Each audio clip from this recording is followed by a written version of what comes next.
एक शक्ल के दो इंसान, एक राजा और दूसरा बहरूपिया। क्या होगा जब ये हम शक्ल राजा की जगह ले लेगा, वो भी राजा की मर्जी से। Hello movie style family, welcome back. आज की पेशकश में है कोरियन मूवी मास्कराड। डायरेक्टर है चो चांग-मिन और IMDb रेटिंग 7.8 है। दोस्तों, हम चुन चुनकर ऐसी अलग मूवी एक्सप्लेनेशन सिर्फ आपके लिए लाते हैं ताकि आप भी कुछ अलग एक्सपीरियंस करें। तो साथ देकर हमारा हौसला बढ़ाए, चैनल को पक्के से सब्सक्राइब करें और नोटिफिकेशन बेल को हिट करना ना भूलें। आधी रात कुछ आहटें सुनाई दी।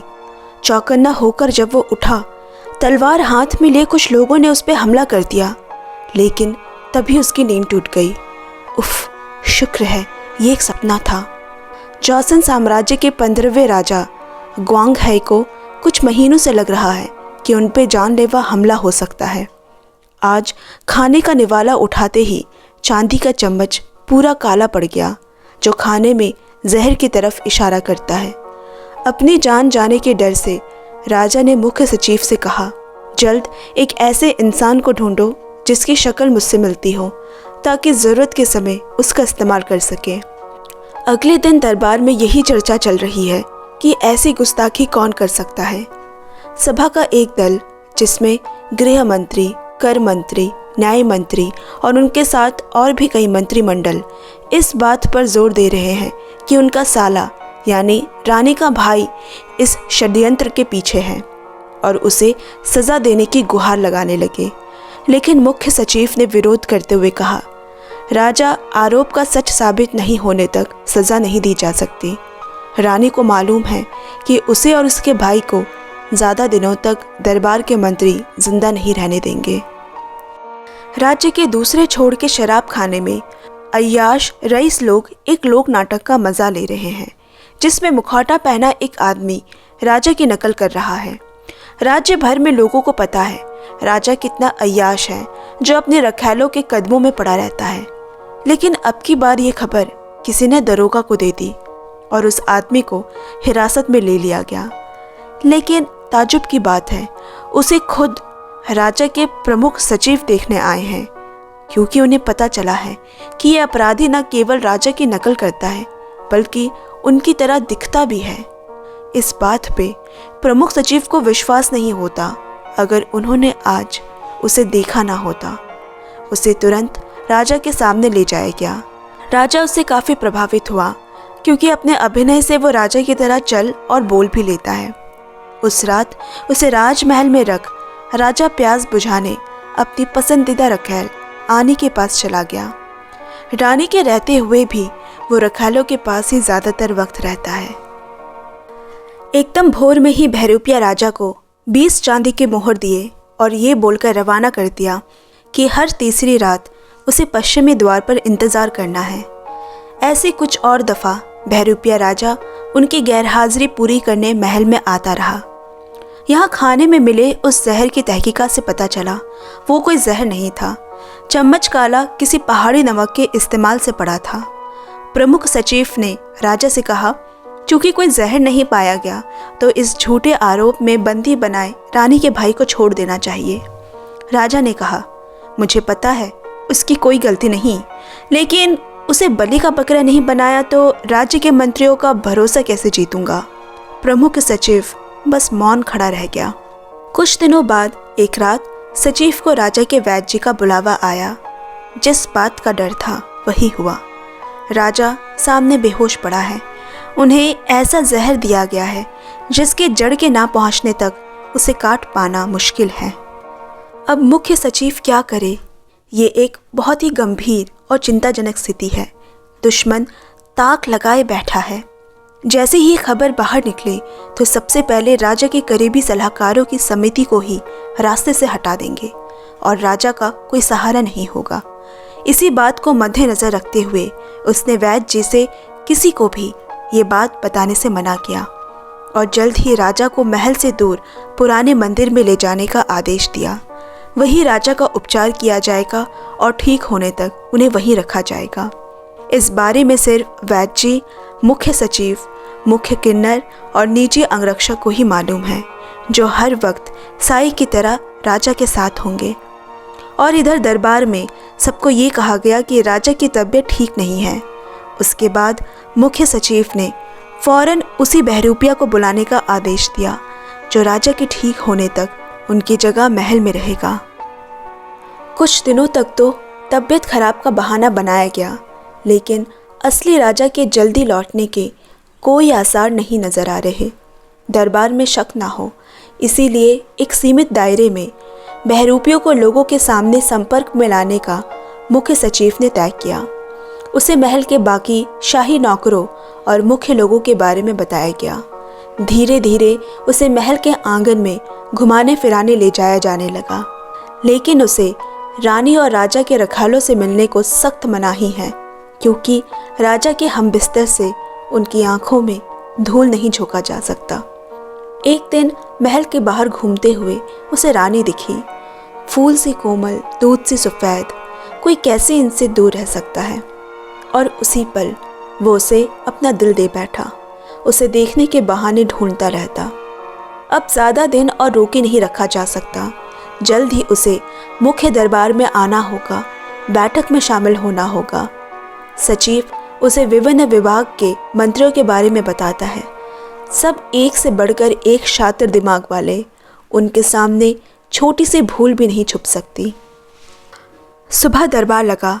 राजा के खराब गले का बहाना बनाकर उनकी तरफ से मुख्य सचिव ने ही घोषणाएं की, जिनमें शामिल है सभी बड़े छोटे जमींदारों पे समान कर हटाकर उनके ज़मीन के नाप के अनुसार कर लागू किया जाए, और न्याय विभाग को हुक्म जारी किया गया कि रानी के भाई को छोड़ दिया जाए। मुख्य सचिव राज्य का शुभचिंतक है, उन्हें मालूम है क्या करना सही है। और जैसा कि जाहिर है, कुछ मंत्रियों को इस बात से आपत्ति हुई और दरबार के बाद सभी मंत्रियों की एक गुप्त बैठक रखी गई। सभी मंत्री बड़े जमींदारों पे कम कर लगाकर उन्हें अपने पक्ष में रखना चाहते हैं और उनसे घूस खाना चाहते हैं। दूसरी तरफ रानी और उसके भाई को रास्ते से हटाना ज़रूरी है और उसकी जगह वो राजा के रखैल अन्नी को रानी बनाएंगे, तभी राजा भी उनकी मुट्ठी में होगा और सत्ता भी। अब मुख्य सचिव राजा की खबर लेने पहुंचा।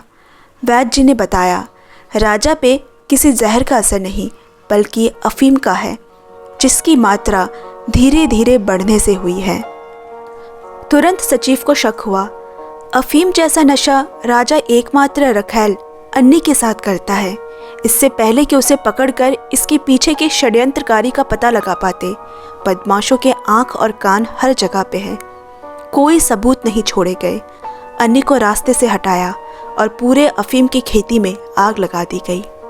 यहाँ महल के स्वादिष्ट और विभिन्न प्रकार के भोजन बहरूपिया राजा पूरा सफाचट कर गया। ऐसा भोजन उसने आज तक नहीं खाया। जब उसे पता चला कि शाही रसोई के नौकर सिर्फ राजा को छोड़ा हुआ खाना ही खाते हैं, उनके लिए अलग से कुछ नहीं बनता, तब से वो उतना ही खाता जिससे बाकी भी पर्याप्त खा सके। उसी रसोई खाने में काम करती है 15 साल की सावुल, जिसे बहरूपिया राजा अपनी बहन मानने लगा। एक रात सावुल राजा को भोजन देने आई। उसने उससे कुछ निजी सवाल पूछे। सावुल ने बताया, अधिक कर न चुका पाने की वजह से उसके पिता को कैद खाने में डाल दिया गया। वहाँ मिले जख्म ना भर पाने से उनकी मौत हो गई। कर्ज की वसूली के लिए उसकी माँ और भाई को गुलामी करने बेच दिया गया और वो यहाँ अकेली है। बहरूपिया राजा को उस छोटी बच्ची का दर्द महसूस हुआ और उसने वादा किया कि वो उसकी माँ को ढूंढ कर रहेगा। धीरे धीरे बहरूपिया राजा दरबारी कामकाज में रुचि लेने लगा, किताबें पढ़ने लगा और उसका डर खत्म होता गया। एक समय ऐसा आया जब उसने मंत्रियों की मनमानी पे रोक लगाना शुरू किया, राज दरबार में बोलना शुरू किया। सचिव भी उसके इस बदलाव से अचंभे में है। बिल्कुल किसी राजा की तरह उसने ज़मीन के नाप के हिसाब से कर लगाए, राज भंडार को गरीबों और दलितों के लिए खोल दी और रानी के भाई को उसने खुद जाकर रिहा भी किया। नाखुश मंत्री दल को अब राजा कांटे की तरह चुभने लगा है और उन पे नज़र पैनी करती गई। बीच बीच में वो रानी से मिलने जाया करता, राजा, जिसने उसके चौखट पे दोबारा कभी कदम नहीं रखा था, रानी उसके इस बदलाव से खुश है। झूठा ही सही, लेकिन राजा का बहरूपिया सच्चे मन से एक सपना देख रहा है, पर पता नहीं हकीकत कितनी कठोर होने वाली है उसके लिए। ऐसे दिन बीतने लगे और एक दिन असली राजा को होश आ गया। साजिश के पीछे कौन है, उसकी गैर मौजूदगी में बहरूपिया वहाँ है, सारी बातें बताई गई। अब उन्हें तुरंत गद्दी संभाल लेनी चाहिए। राजा ने कहा, उससे पहले मेरे आने की तैयारी करनी होगी। मैं इतने दिनों तक महल से गायब था, इसके सबूत मिटाने होंगे। मतलब उस बहरूपिया को रास्ते से हटाना होगा। सचिव कुछ बिना कहे वहाँ से चला गया। इस बार मंत्री की खबरी ने सचिव को पुराने मंदिर से निकलते हुए देख लिया। जैसे ही मंत्री के कान में ये बात गई कि दरअसल एक नहीं 2 राजा है, उसने तुरंत अंदर की खबर के लिए आदमी लगा दिए। मुख्य रसोइया ने भी इस बात की पुष्टि की कि राजा की हरकतें बिल्कुल अलग हैं। रानी तक भी ये बात पहुंची। शक तो रानी को पहले से था, राजा पहले से बदल चुका है, लेकिन अपने शक को यकीन में वो एक ही तरीके से बदल सकती है। रात में वो राजा के कमरे में गई और साथ सोने की इच्छा जताई, जिससे वो असली राजा के सीने में हमले के पड़े उस निशान को देख सके। और असलियत सामने आ गई। बहरूपिया पकड़ा गया, मगर शायद रानी भी उस बहरूपिया से प्यार कर बैठी थी। उसने उसे तुरंत भाग जाने की सलाह दी, क्योंकि असली राजा के आने के बाद उसे राजद्रोह के आरोप में मार दिया जाएगा। उसने सचिव से ये बात पूछी। उसने कहा, राजा अब ठीक हो गए हैं, कुछ दिनों में वो वापस अपनी गद्दी संभालेंगे। और उसे 20 चांदी की मोहर पकड़ाते हुए कहा, कहीं दूर भाग जाओ। बहरूपिया ने कहा, बात तो ये नहीं तय हुई थी कि अंत में मुझे मार दिया जाएगा। ये कैसा इंसाफ है, मैंने तो उनकी मदद की है। सचिव बोले, यही राजनीति है, इसमें कुछ भी सही या गलत नहीं होता। कल का दरबार तुम्हारा आखिरी काम होगा इस महल में। उसे मालूम है वो अब बच नहीं सकेगा।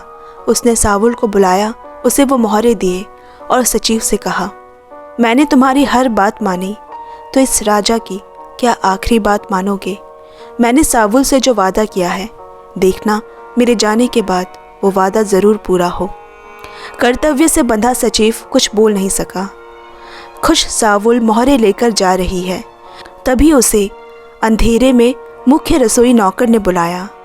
उसे एक पोटली थमाई और कहा, कल तुम्हें राजा के खाने में डालना है और एक टुकड़ा तुम्हें खुद खाना है। मुझे पता नहीं ये क्या है, लेकिन अगर ये काम नहीं हुआ तो हम सब मारे जाएंगे। आखिरी दरबार लगा। आज उसे किसी बात का डर नहीं, लेकिन जब वो मंत्रियों की चापलूसी और मक्कारी देख देख कर थक गया, तो उसने उस आखिरी दरबार, आखिरी समय में भी अपने बेचारे और असहाय लोगों के लिए आवाज़ उठाई। वो चीन से डरकर उनके लिए अपने लोगों की बलि नहीं चढ़ने देगा। चीन को अपने लोगों की सेना भेजने से इनकार कर दिया। आज बहरूपिये में उसकी छवि एक सच्चे राजा के जैसे झलक रही, जिसकी झलक असली राजा में कभी नहीं थी। अब भोजन का वक्त हुआ। सावुल ने उसे खाना परोसा। राजा ने निवाला मुंह में डाला, पर आश्चर्य की बात, वो मरा नहीं। और थोड़ी देर बाद सावुल खून की उल्टियाँ करने लगी। उस मासूम ने पूरा जहर खुद ही पी लिया। राजा उसे गोद में उठाए वैद्य जी के पास भागा, लेकिन बहुत देर हो चुकी। सावुल ने उसकी गोद में दम तोड़ दिया। घबराकर उसी शाही नौकर ने सब उगल दिया कि उसे दरोगा ने ये जहर दिया था। दरोगा को तुरंत पकड़ा गया। सभी मंत्री सदके में आ गए, डर गए। इस मामूली बहरूपिये के इतने विश्वास पात्र लोग कहाँ से महल में हो गए, जो आज ये हमारी गर्दन पे बात आ गई। इससे पहले कि बात हाथ से फिसले, उन सब ने मिलकर पूरे दरबारियों को बरगलाना शुरू कर दिया। वो असल में हमारा राजा नहीं है, बल्कि एक बहरूपिया है। उससे हमारे राज्य को खतरा है। बगावत ने हर कहीं सर उठा लिया। आधी रात पूरी सेना और मंत्रियों का झुंड राजमहल की तरफ रवाना हुआ। मुख्य सचिव ने बहरूपियों को समय रहते भाग जाने को कहा, पर वो भी सावुल की मौत का बदला लिए बिना नहीं जाएगा। फिर सचिव ने कहा, क्या तुम सच में राजा बनना चाहते हो? बन पाओगे ऐसे राजा जो राजनीति के साथ कूटनीति भी कर सके? क्या बन सकोगे ऐसे राजा जो अपने लोगों का बलिदान देने के लिए तैयार रह सके? ये एक ऐसा कुआं है जिससे बाहर तुम फिर कभी नहीं निकल पाओगे। अब सेना महल के दरवाजे पर है। राजा बाहर आया और कहा, तुम अपने ही राजा पे उंगली दिखा रहे हो, मुझ पर शक कर रहे हो, अंजाम अच्छा नहीं होगा। मंत्रियों ने कहा, सबूत देना होगा कि तुम ही असली राजा हो। तुम्हारे छाती में वो तीर का निशान, वो निशान तो मौजूद है। सही वक्त पर राजा को वापस बदल दिया गया था। मंत्री सत्के में आ गए। पूरी सेना पीछे हट गई। पासा अब पलट चुका है। विद्रोह करने वाले सभी मंत्रियों को उसी वक्त मौत की सजा दी गई। सुबह बहरूपिया जंगल के रास्ते जा रहा है। साथ उसके शाही अंगरक्षक है, जिसने असली राजा के भेजे सैनिकों से लड़ते हुए अपनी जान दे दी और उसकी जान बचाई। जब वो नदी किनारे पहुंचा, वहां एक जहाज उसका इंतजार कर रहा है। कुछ दूर पहुंचकर उसे दूर किनारे पर खड़े मुख्य सचिव दिखे, जिन्होंने सर झुकाकर उसे अलविदा कहा और साथ ही धन्यवाद, एक ऐसे समय में उसके जीवन में आने के लिए। बहरूपिया ने सच्चे राजा की तरह अपनी भूमिका निभाई और सबको बहुत कुछ सिखा कर गया, जो लोग एक अरसे से भूल बैठे थे। जीवन में मिली ये अनुभूति वो दोनों कभी नहीं भूलेंगे और कहानी यहीं ख़त्म हो जाती है। कुछ ही महीनों में मुख्य सचिव को बहरूपियों को रिहा करने के आरोप में सजाए मौत दी गई और 5 साल बाद इस राजा का राजकाल का भी पतन हो गया।